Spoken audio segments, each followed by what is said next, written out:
Welcome to Retro Video Playback and to episode 21 of Tape Talk Tuesday.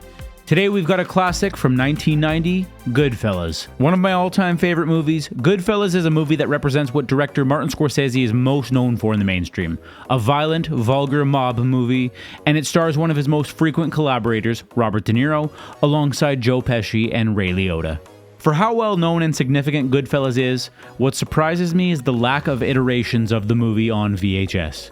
Countless movies have more than one version on VHS, with different covers and special edition versions.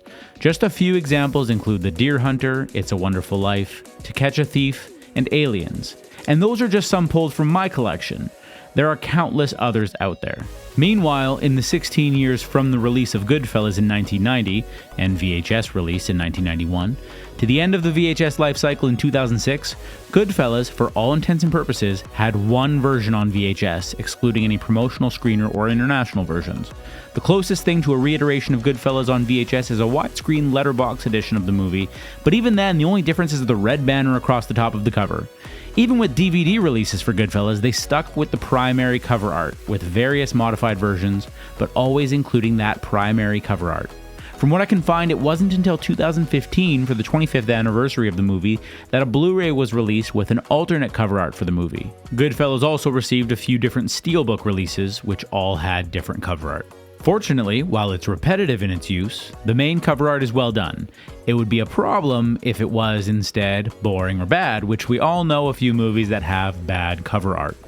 Coming back to the VHS, the front cover of Goodfellas features the movie's three primary characters played by Ray Liotta, Robert De Niro, and Joe Pesci, all staring into the camera with menacing and intimidating looks, and all with their names above their respective heads. They're floating above some text. 1990 Academy Award winner, Best Supporting Actor, Joe Pesci. If you didn't know, Joe Pesci won an Academy Award for his role as Tommy in Goodfellas. Even more interesting is the fact that he very well may have the shortest acceptance speech of all time at just 5 words. Oh, it's my privilege, thank you. You can call it 7 words if you count the barely audible and then the sigh before he speaks. We then have the movie title Goodfellas and a Martin Scorsese picture, 3 decades of life in the mafia. Mixed in the text is a shot of a presumably dead body lying in the street below a New York City bridge or subway train lines. At the very bottom is the production credits and mention of the soundtrack, which, if you've seen Goodfellas, you will likely have noticed how vast the soundtrack is. Each scene changing to a different song, and the song choice is often as important as the dialogue in each scene. The spines and the backside follow the design template that Warner Brothers was using in the 90s when Goodfellas was released. The color bar along the top of the box identifying the movie's genre. In this case, we have a green strip identifying Goodfellas as adult action. Warner Brothers released many other movies with this uniform design, some that I have here. The tops and the spines feature the same Goodfellas logo as the front cover. The spines also contain quite a bit of information, and other than the actors' names, it's all the miscellaneous logos and icons you'll find on most tapes. The back of the box, after the green genre bar, starts out with a quote from movie critic Roger Ebert: "The best mob movie ever." This is followed by headshots of 3 primary characters, Robert De Niro as Jimmy Conway, Lorraine Bracco as Karen Hill, and Joe Pesci as Tommy DeVito. While the shots of Robert De Niro and Joe Pesci are from scenes in the movie, the shot of Lorraine Bracco appears to be a staged photograph. But in any case, I suppose it works. Next, we have the write-up. When Martin Scorsese, one of the world's most skillful and respected directors, reunited with 2-time Oscar winner Robert De Niro in Goodfellas, the result was one of the most powerful films of the year. Based on the true-life bestseller Wise Guy by Nicholas Pileggi and backed by a dynamic pop-rock oldies soundtrack, critics and filmgoers alike declared Goodfellas great. It was named 1990's best film by the New York, Los Angeles, and National Society of Film Critics. And it earned 6 Academy Award nominations, including Best Picture and Best Director.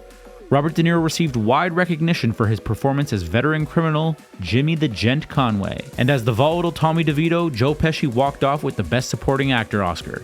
Academy Award nominee Lorraine Bracco, Ray Liotta, and Paul Sorvino also turned in electrifying performances. You have to see it to believe it, then watch it again. Goodfellas explores the criminal life like no other movie. The write-up is followed by the barcode, copyright, and miscellaneous information. All in all, a pretty underwhelming and disappointing back cover to what is otherwise a very good design for a great movie.